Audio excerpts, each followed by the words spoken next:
Hi everybody, it is Monday and I'm going to be doing some cleaning in here so I can start ripping up carpeting hopefully later on this evening or tomorrow. Jerry is feeling a little under the weather.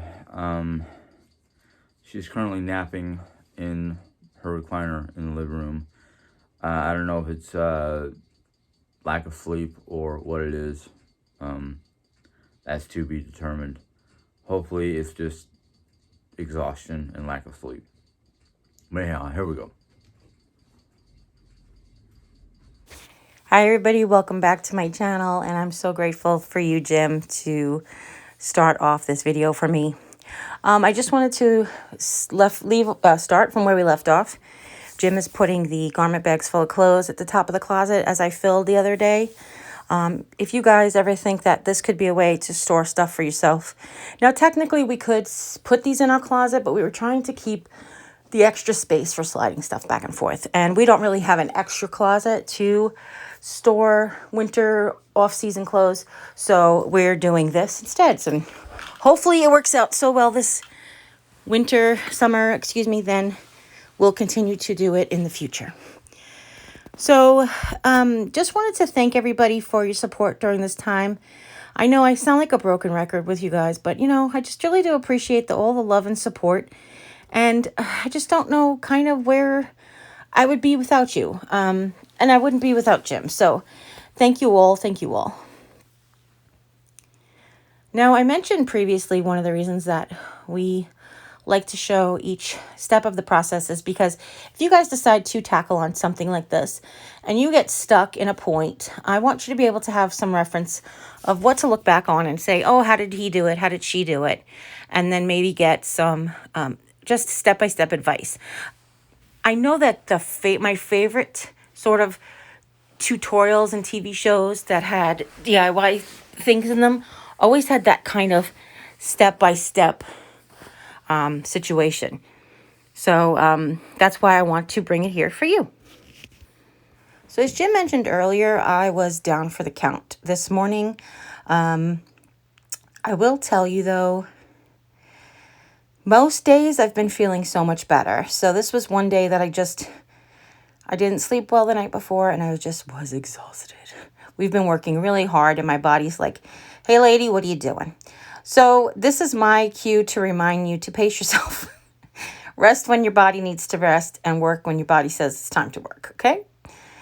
Now, underneath Jim's nightstand, he has this basket that has basically all of the knee braces and back braces and wrist braces and ankle braces. Jim really does like his joint support, I'll tell you that much.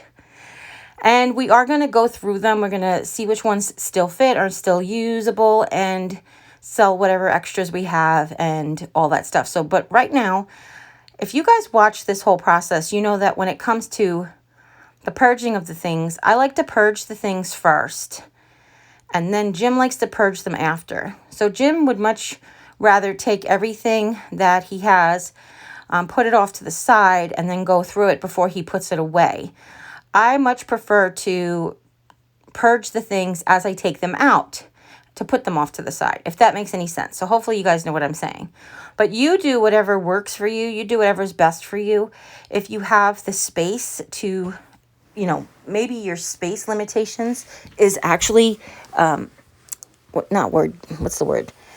dictating. I was going to say conducting.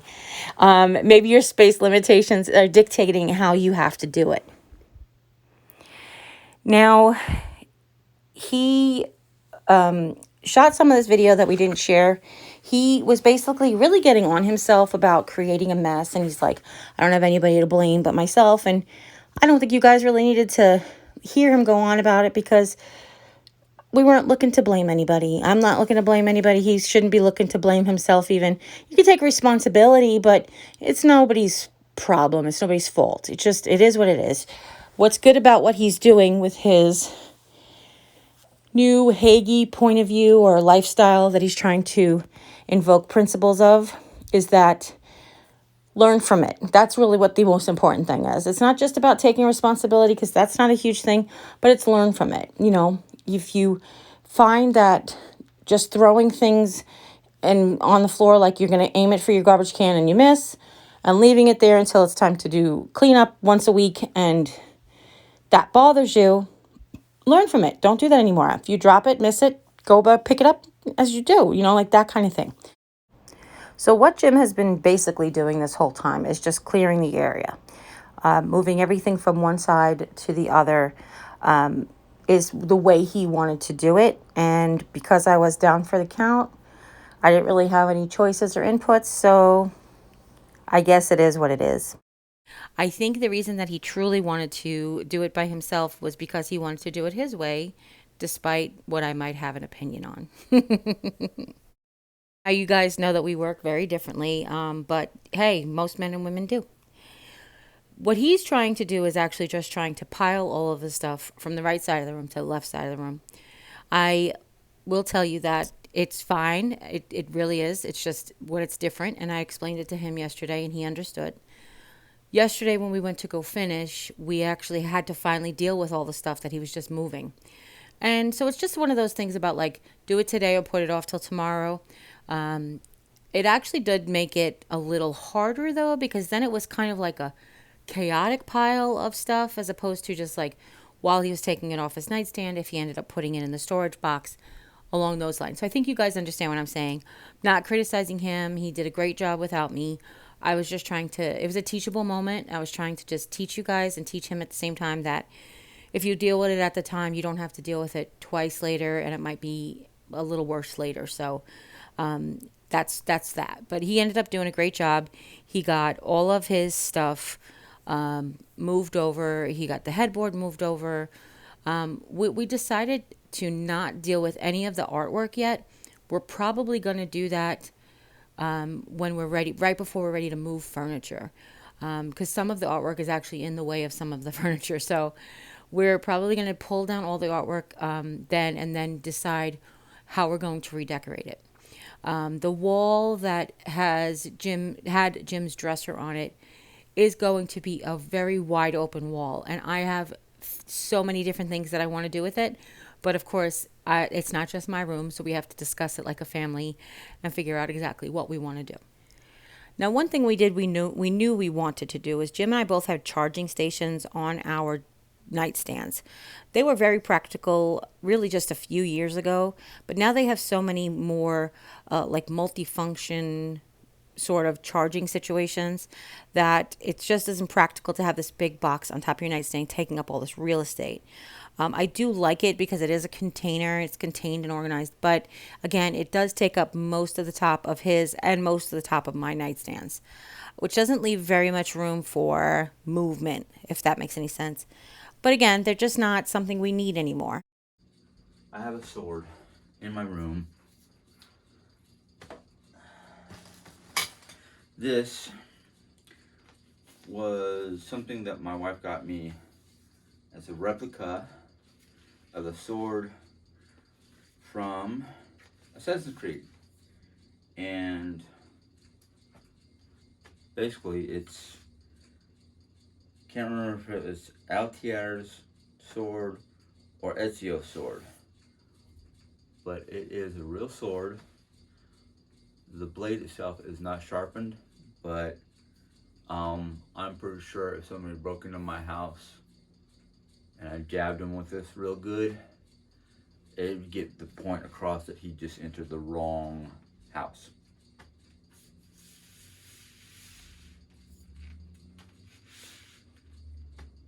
Yes, I want to make sure it was in between the right pieces of leather on the interior. But I love it. It's small. It's good for tight spaces, unless they're extremely tight and you needed a knife and not a short sword. But that's what this is, the equivalency of a short sword. Thank you, honey. We're also gonna switch to a different lighting system. The chandeliers are going to stay in place because that window is going to become like a nice little seated area. Spoiler alert. Spoiler alert. And we're just going to have like table lamps on our nightstands, which will be a very different situation for us. So we won't need to have the big cords plugged in. And it's just going to be a bunch of different type of scenarios. Jim won't have to have his tower because he got a new multi functional wireless charger. So it's just really going to be much cleaner lines, much neater.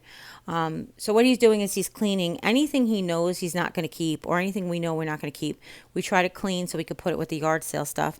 And again, I call it yard sale stuff. We may end up donating it all. We may end up selling it on Marketplace.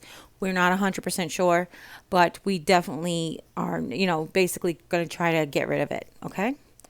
Now we could use the money, so selling it is definitely the way to go. However, we know that it's going to be a lot of work too. So the plan is to have one, but plans can change. Things happen, life goes on, and such on and so forth. So, okay, so I have a couple of things that I found when I was doing the previous video, when I was sitting in front of the trunks and organizing them. Then I found a clothes bin that was underneath the guest room bed that we thought we had gotten all of those clothes bins out. And I found my favorite dress that I apologize to my sister Alicia, if you're watching.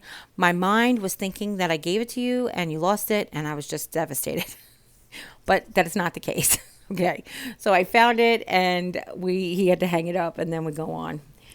Now, in all fairness, it is a winter dress, and you guys know I did the garment bags the other day. I probably should have put it in with the winter clothes, but I was just so happy to see it again after such a long time that I was like, let me just leave it out in case we go someplace fancy, I can wear it. Because it is lightweight, it is short sleeves, but it is heavy. It's a heavier material.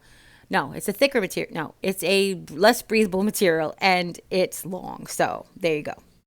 So the plan for the room, and the reason that I want to have this video with all of these, like, I want to say drawn out processes, but like almost the entire step-by-step process, is because people often get like, I don't want to say flabbergasted or upset, but they often don't know what to do because they only get highlights from different DIY people. So, and I know because I've spent my, when we didn't have cable till I was a teenager, and it was PBS all the way. And when you'd watch episodes of Home Time or This Old House, they would show you what they were going to do, or tell you what they were going to do, but not really show you, or show you what they were going to do, but didn't really explain it well. So I try, and I know I'm not perfect at any stretch of the imagination, but I just try to show you guys the details. I want to say the ugly side of DIY because, listen, there is an ugly side to DIY. You mess up. You drop things, you break things, you lose things, you find things.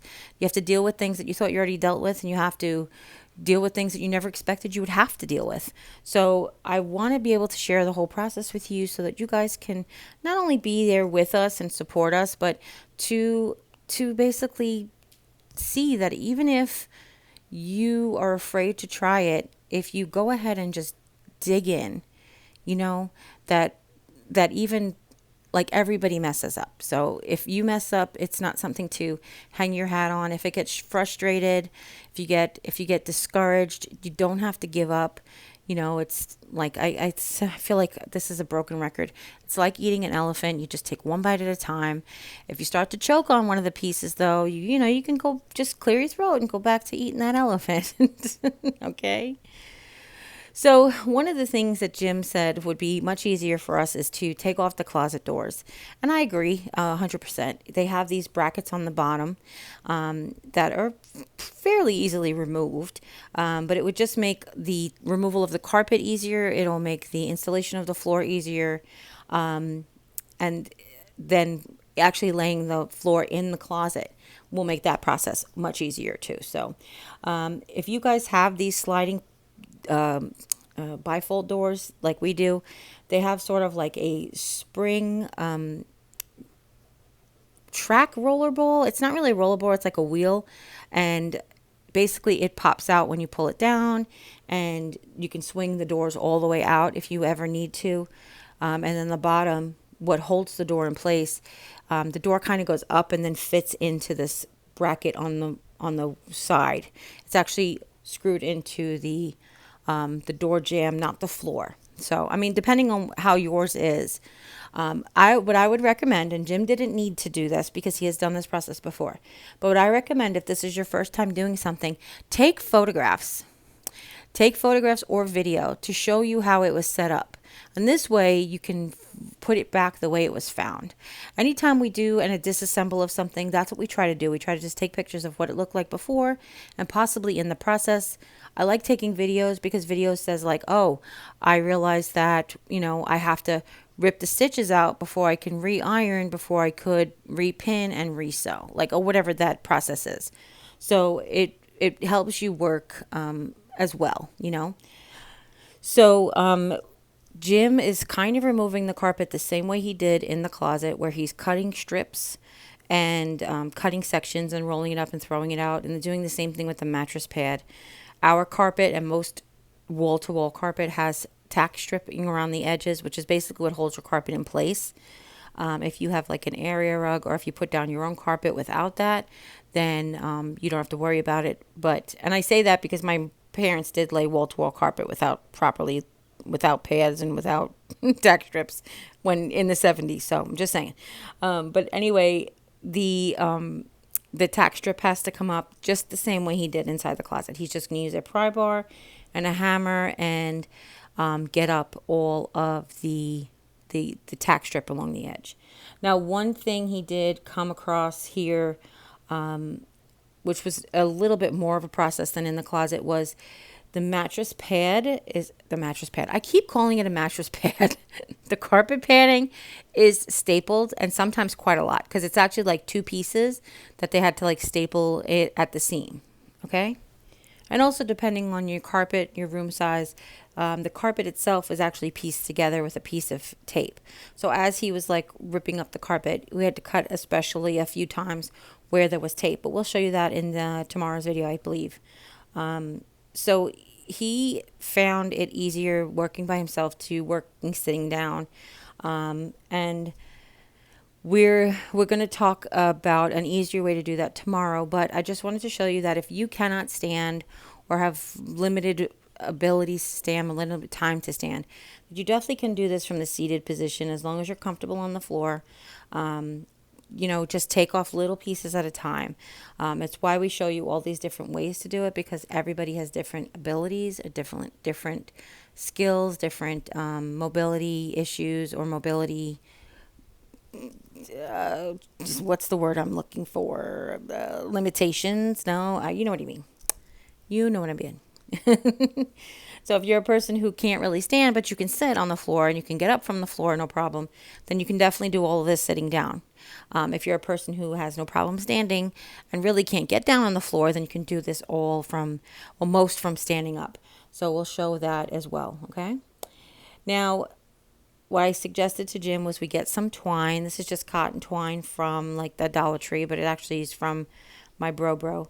That we roll it up and then we tie off the little rolls. Our garbage pickup allows us one of the big can dumpsters that I'm always spray painting on per week, but you can buy additional garbage receptacles for like $1 each. They're these giant garbage bags you could buy for $1 to put extra garbage out. So if you need to look up your cities or states or counties garbage pickup to know if you can actually throw carpet and stuff in your garbage can. Now, the reason I mention that is because I grew up in a village that had really high taxes and took everything from the garbage, dead bodies, whatever you had. Just kidding. So, just pay attention to what your county, state stuff and rules are, is what I'm trying to say. If you might have to have like commercial dumpsters or a commercial dumping zone or whatever, you guys know. So Jim is going to wrap it up here in a minute. Tomorrow, I believe tomorrow, you're going to see the finish removal of the carpet pad, as well as the start to putting the floor down, which I'm really excited to share with you because I was able to teach him some things that he didn't know before, because this was his first time doing this. And I cannot wait to share that with you, as well as maybe teach you something as well. Okay? But I will tell you, for it being his first time, he really has taken to it quite well. Like a fish in water. Jerry just notified me that Lowe's sent her an email saying that our tiling for the floor is in.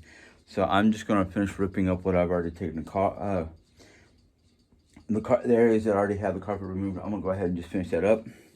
We're gonna run to Lowe's, get those tiles, and maybe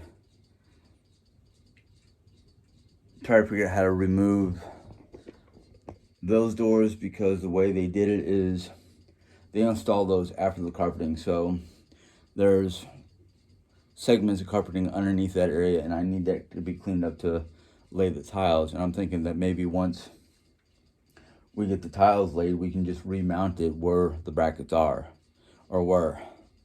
So I'm gonna remove those doors. Well, actually, I'm gonna, yeah, because part of the carpet tacketing is underneath those brackets.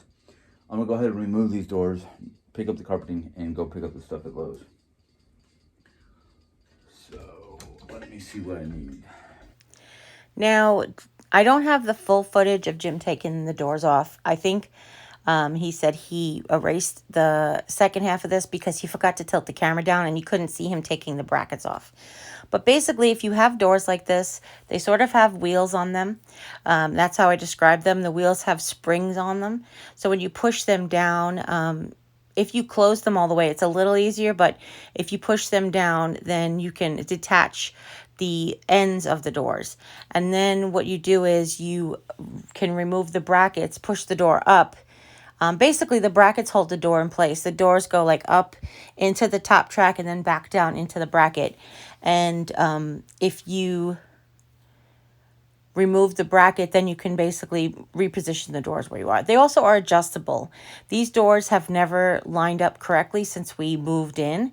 And I will tell you that for now, when we're done, Jim has just thrown them back on there so we can just say that it's done, but we're going to adjust them or maybe even change them out very shortly in the next couple of months. So that's what we talked about doing.